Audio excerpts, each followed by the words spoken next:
sabia que a pele humana é o maior órgão que a gente tem? Esse aqui é um modelo que representa a pele humana em corte. E ela é formada pela epiderme, que é a parte superior, e a derme, que é a parte inferior. E você acredita que tem vários tipos de tecidos humanos só na nossa pele? A gente tem tecido epitelial na superfície. Aqui na derme a gente tem os vasinhos sanguíneos, que contém sangue, tecido sanguíneo. Eu tenho células nervosas, tecido nervoso. Eu tenho aqui a base, ó, esse vermelhinho, representando o músculo eretor do pelo, o músculo que faz que a gente fique com o pelo arrepiado. Músculo, tecido muscular. Fora que essa área tem tecido conjuntivo. Então você imagina uma porção fina com vários tipos de tecidos. Mas você sabe o que é um tecido? Você conhece as características de cada um desses tecidos que eu falei aqui? Então fica comigo que esse é o tema do nosso vídeo. O quarto vídeo da nossa série Organização dos Seres Vivos, dos átomos aos ecossistemas. Vamos lá? Olá, eu sou a professora Rafaela Lima e você está aqui no meu canal Mais Ciências, no quarto vídeo da nossa playlist sobre organização dos seres vivos. Você já estudou sobre átomos, moléculas, células e agora no vídeo de hoje vamos falar sobre os tecidos animais, com uma ênfase aí, um olhar nos tecidos humanos. Quando a gente fala de tecidos, quais os 4 grandes tipos que a gente tem? A gente tem os tecidos epiteliais, os tecidos conjuntivos, os tecidos musculares e o tecido nervoso. Então, 4 grandes grupos. Mas a gente vai ver que dentro deles a gente vai subdividindo em várias outras especificidades. Na abertura do vídeo, eu mostrei para vocês esse corte que foi o modelo da nossa pele.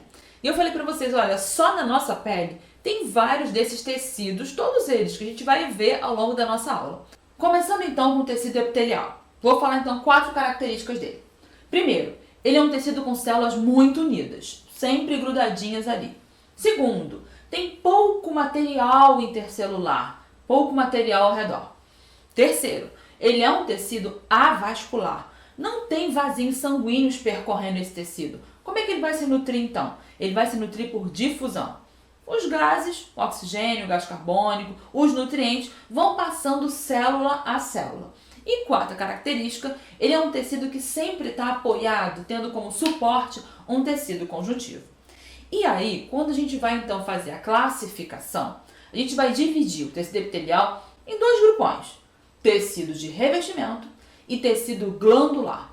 Revestimento vai estar encapando a gente por fora e por dentro. Então, dentro da sua boca, tecido epitelial.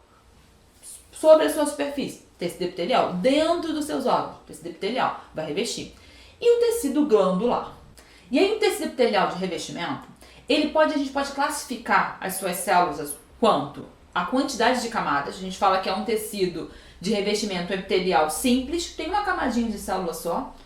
Estratificado, tem mais de uma camada de célula nesse revestimento. E também o pseudo-estratificado. Pseudo significa falso. Parece que tem várias camadas, mas tem uma camada só que os núcleos das células estão em alturas diferentes. Então, caracterização aí. E as células desse tecido de revestimento, elas podem ser células achatadas. Você olhando, você vê que essas células elas têm uma estrutura a forma delas é bem achatadinha, né? A gente fala que é um tecido epitelial e, nesse caso aqui, um tecido pavimentoso. Além desse formato achatado, algumas dessas células podem ter um formato cúbico, como algumas do nosso túbulo renal, ou a gente chama das células prismáticas, células altas, como a gente vai encontrar revestindo lá no interior do nosso intestino e também no caso do nosso estômago. Isso no interior do estômago, tá? Não é a estrutura do estômago não. A estrutura do estômago e do intestino é muscular, a gente vai ver um pouquinho mais pra frente. Mas revestindo o interior, a gente tem essas células prismáticas mais altas. E falando do tecido glandular, então a gente falou um pouquinho do revestimento, e o glandular? Tecido glandular é aquele que produz secreções. Ele produz no seu interior substâncias que vão ser eliminadas. E aí as glândulas podem ser classificadas como glândulas endócrinas, aquelas que o seu conteúdo, essa secreção, ela vai ser liberada direto no sangue. Por exemplo, a gente tem o hipotálamo, a gente tem aqui nessa região a tireoide, são glândulas que vão liberar direto no sangue. A glândula exócrina, como um exemplo, eu trago aqui para você na pele, ó, a glândula sudorípara. A glândula sudorípara é um exemplo de uma que ela vai liberar de forma externa ao corpo, por isso que a gente chama de exócrina. Além da sudorípara, aqui na pele a gente tem também a glândula sebácea, que libera esses olhozinhos, deixa a pele brilhando. Glândula lacrimal, glândula mamária, são glândulas exócrinas que vão liberar para fora. Então você viu aí, eu tenho uma glândula endócrina, você viu a glândula exócrina e tem a glândula mista. É aquela que ela vai ter as duas funções. Ela ora trabalha liberando hormônios direto no sangue, como exemplo do pâncreas, e ora liberando um produto para fora, exócrino, como é o caso aí do pâncreas liberando suco pancreático aqui no interior do intestino. E a gente vai então para o nosso segundo tecido, que é o tecido conjuntivo.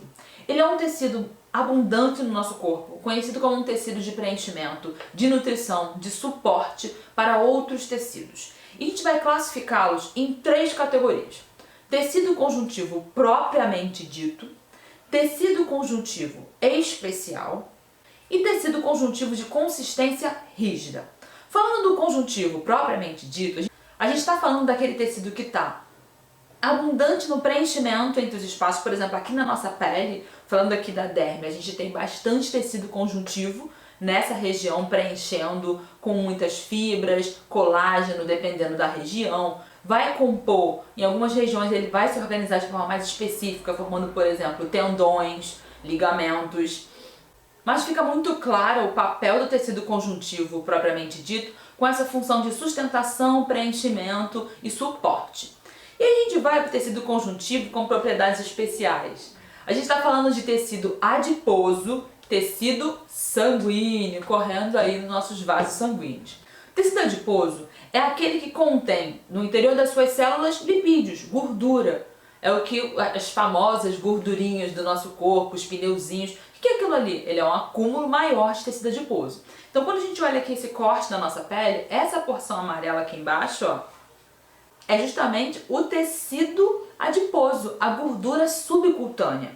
Então, algumas pessoas em algumas regiões do nosso corpo, a gente vai ter uma camada de tecido adiposo maior e outros menor. Então, a pessoa é muito magrinha, tem uma barriga assim chapada. Ela vai ter um tecido adiposo ali na pele, abaixo da pele da sua barriga? Sim, muito fininho. E outros vai ter um tecido adiposo, uma camada muito maior. O tecido adiposo ele é muito importante para o nosso corpo como uma reserva de energia, como isolante térmico. Animais que vivem em ambientes muito frios têm uma camada de tecido adiposo bem maior.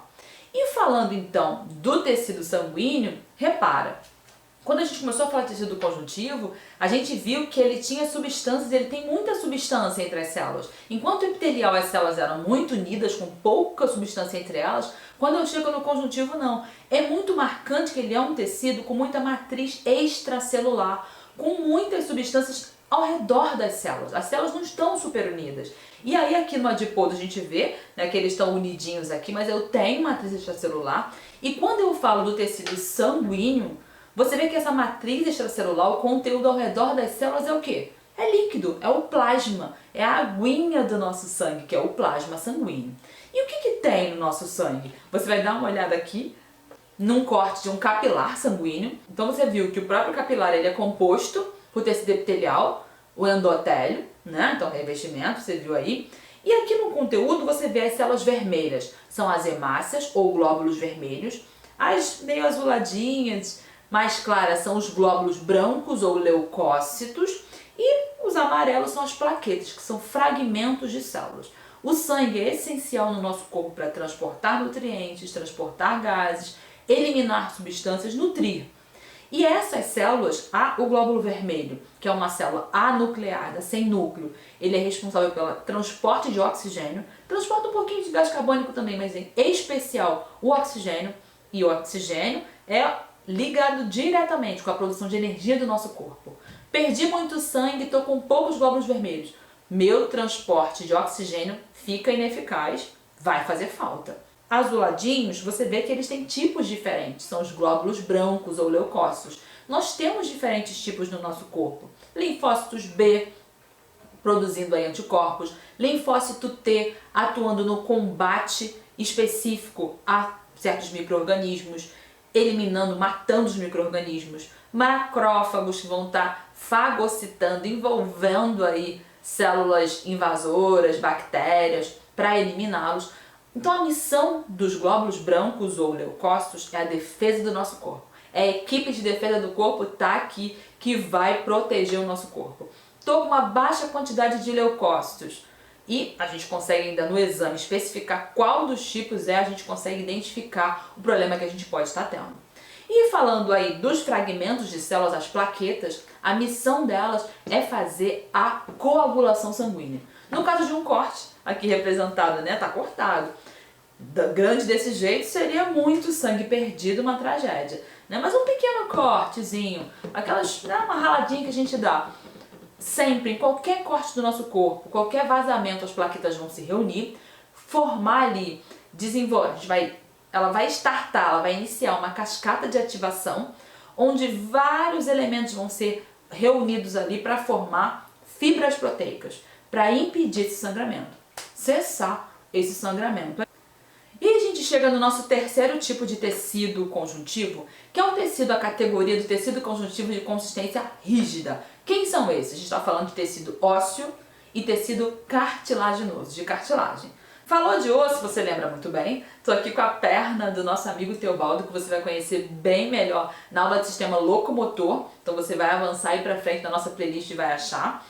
Daqui a mais um pouquinho. Então, sistema locomotor, a gente fala de ossos e músculos em outros aspectos. Então tá, tecido ósseo, não um tecido rígido com a matriz extracelular, ou seja, o conteúdo ao redor das suas células, é um conteúdo rígido, rico em cálcio, fósforo, aí na forma de fosfato, além de ter também ali algumas proteínas de colágeno para dar também uma maleabilidade, né? Senão ele seria rígido demais, tudo que é rígido demais é mais fácil de quebrar. E o tecido cartilaginoso, um tecido que ele faz parte da nossa sustentação, mas que ele vai atuar ao redor ali das suas células, ele vai ter fibras, bastante fibras, que dá a ele uma elasticidade. A gente encontra ele, ó, ponta de nariz, orelha. A gente encontra ele também aí no nosso sistema respiratório, compondo parte da nossa laringe, da nossa traqueia, dos brônquios que vão se ramificar dentro dos pulmões. Encontra aí também o tecido cartilaginoso. E aí, dando uma ênfase no tecido cartilaginoso, a gente vai ter dois tipos de células principais. Os condroblastos, são aqueles que vão produzir as fibras de colágeno, que vão dar essa característica típica, e os condrócitos, que são células com pouca atividade, porém que vão estar dando esse preenchimento para o tecido cartilaginoso. E dando uma ênfase no tecido ósseo, a gente vai ter aí nesse tecido, as principais células são os osteoblastos, que vão estar dando origem a novas células, ali participando dessa renovação celular. Os osteócitos, que compõem a matriz e tem pouca a matriz do osso e tem pouca atividade metabólica, e os osteoclastos, são aqueles que vão estar quebrando a matriz em caso de reabsorção óssea, quando a gente está renovando os nossos ossos, quando está tendo uma remodelação óssea, por exemplo, no caso de uma pessoa que usa aparelho, ele vai estar atuando aí. Estou precisando de cálcio, não tem? O osteoclasto vai atuar corrompendo e degradando um pouco dessa matriz e liberando esse cálcio. Correto? Então são as células comuns aí a esse tecido ósseo. E você bem lembra que o osso, ele é um órgão, porque eu tenho vários tecidos aqui. Você não olha para o osso, olhando aqui para o fêmur, né? O maior osso do nosso corpo fica na nossa coxa. Ele é um órgão. Ele tem tecido ósseo, mas dentro dele ele tem o tecido sanguíneo, porque é lá dentro que vai ser produzido. Ele tem nas suas pontas, na sua estrutura de formação, tecido cartilaginoso também. Além disso, lá dentro ele tem nervos, ele tem tecido adiposo, gordura dentro dos ossos, a medula amarela, para você ver como não é só algo maciço, não. Uma fratura, porque é muito sofrido. São nervos atingidos, é sangue, é muita coisa envolvida quando a gente fala de osso. E aí a gente chega no quarto tipo, que são os tecidos musculares. São aqueles que são responsáveis aí para nos dar movimentação, contração e relaxamento, força no nosso corpo. E a gente vai ter em todo o nosso corpo, dá uma olhada aí. E aí a gente vê que a gente vai ter 3 tipos de tecidos musculares. O que a gente chama de tecido muscular estriado esquelético, que é aquele que está ligado aos ossos. Ele vai estar na superfície dos ossos, apoiado aos ossos. E as características dele são um tecido de movimento voluntário, ou seja, eu posso controlar quando eu movo, estou aqui movimentando o meu tecido muscular estriado e esquelético, ele é voluntário e ele tem um gasto de energia significativo, afinal, ele vai estar aí se movimentando. As células musculares, que são células, você vê, que é uma célula só, alongada, com mais de um núcleo, é uma célula cilíndrica, bem diferente, por exemplo, de uma célula sanguínea que a gente viu. Elas são ricas no seu interior de dois filamentos proteicos, actina e miosina. A actina e miosina são filamentos proteicos que vão estar deslizando e promovendo o movimento de relaxamento e contração. Então ele contrai, relaxa, movimentação muscular. Então é o que vai estar promovendo essas alterações nos músculos, essas alterações nos músculos que a gente observa quando a gente está se movimentando, ora contraindo, ora relaxando. Se eu não tenho energia, por exemplo, no caso de uma morte, que a pessoa não tem mais energia para o movimento da actina e miosina, no primeiro momento elas param e rola ali a rigidez cadavérica. Aquele corpo fica completamente duro, enrijecido, porque não tem como rolar essa movimentação. Então, comecei falando para você de tecido estriado e esquelético, de controle voluntário. E aí a gente vai então para ele, o famosíssimo tecido estriado cardíaco. Estamos falando de quem? Estamos falando dele, do nosso coração. Coração esse que está aqui, ó, no meio, levemente inclinado para a esquerda. Você vai ter uma boa aula para entender melhor o coração. Na aula de sistema cardiovascular, é só seguir aí na playlist que você vai achar. E aí, quando a gente fala de um tecido estriado cardíaco, eu estou falando de um tecido que eu não tenho controle sobre ele. É um tecido involuntário, um tecido de contração involuntária. Repara. E aí você repara que a aparência das fibras ela é um tanto quanto parecida com a do tecido esquelético, que a gente viu agora há pouco, né? Mas aqui o controle é involuntário, o que é muito bom, né? A gente tem que controlar até o nosso coração, seria bem complicado. Então, aqui no nosso coração a gente vai encontrar uma contração vigorosa, rítmica, né? Tum-tum do coração aí, e com uma autoestimulação, para que esse coração ele se mantenha funcionando. E aí a gente chega no terceiro tipo de tecido muscular, que é o tecido liso. O músculo liso, ele não tem as fibras, né? A contração dele ela é involuntária, a gente não tem controle sobre ela, e a gente vai encontrar ele de forma abundante revestindo os nossos órgãos, como por exemplo, o intestino. O nosso intestino, todo esse trabalho que ele vai fazendo ali de peristalse, onde esse alimento ele vai passando aqui no interior, intestino delgado, intestino grosso, toda essa composição aqui, essa estrutura dos intestinos é formada por músculo liso. A gente tem controle? Não tem controle. Ah, bexiga, estômago, útero, os nossos órgãos internos. Estamos falando de músculo liso, contração involuntária, ok? E aí a gente vai para fechar a nossa aula no quarto tipo de tecido que a gente tem, que é o tecido nervoso. E quem é aí o principal ator do tecido nervoso? Ele, o neurônio. O tecido nervoso ele tem pouca matriz extracelular, então ele vai estar tendo essa função de transmitir informações, e as principais células são os neurônios e as células da glia, que vão estar aqui ao redor dando suporte para a célula com algumas funções complementares. Coloquei aqui um cérebro, porque é claro que quando a gente fala de tecido nervoso, você vai pensar logo em cérebro, raciocínio, memória, controle do corpo, e sim, o cérebro tem essa função e ele tem, sim, milhares de neurônios fazendo esse trabalho. A gente vai estudar só o sistema nervoso nos vídeos um pouquinho mais à frente aqui na nossa playlist, é só você seguir aí. E quando a gente fala da célula principal do tecido nervoso, que é o neurônio, qual a estrutura do neurônio? O neurônio ele é formado pelo corpo celular, onde tem aqui o núcleo com o material genético, o controle dessa célula. Ele tem esses prolongamentos que são os dendritos, tem esse prolongamento maior que são os axônios. Então o movimento, o impulso nervoso, a informação ela vai passar de um neurônio para o outro. Esses neurônios eles se encostam um no outro? Não. Eles ficam próximos e vai rolar um fenômeno chamado sinapse, onde substâncias químicas, os neurotransmissores, vão passar de um neurônio para outro neurônio. E essa sequência, essa passagem, ela vai ser dos dendritos para os axônios. Para que esse neurônio ele funcione de forma saudável, ele cumpra aí o seu papel de transmitir os impulsos nervosos, eu preciso que ele esteja com a sua bainha de mielina completa, ou seja, aqui no axônio eu tenho esse revestimento amarelinho que é a bainha de mielina, de material lipídico e é ela que permite a passagem rápida dessa informação do impulso nervoso por esse axônio. Se ela tiver uma perda, como algumas doenças podem causar doenças desmielinizantes, perda de bainha de mielina, o impulso vai passar muito lento, podendo causar uma série de danos e até a morte a essa pessoa. E além disso, eu preciso de sódio e potássio, essencial para a transmissão de impulso nervoso, para polarização, despolarização, repolarização, que é um processo que rola na membrana desse axônio quando o impulso nervoso passa. Sacou? Entendeu? Então a gente passou aí sobre os 4 tipos de tecidos humanos, tecidos animais e fechamos. Acaba por aqui de forma nenhuma, você fica aqui que a gente vem pro próximo bloco, sistemas.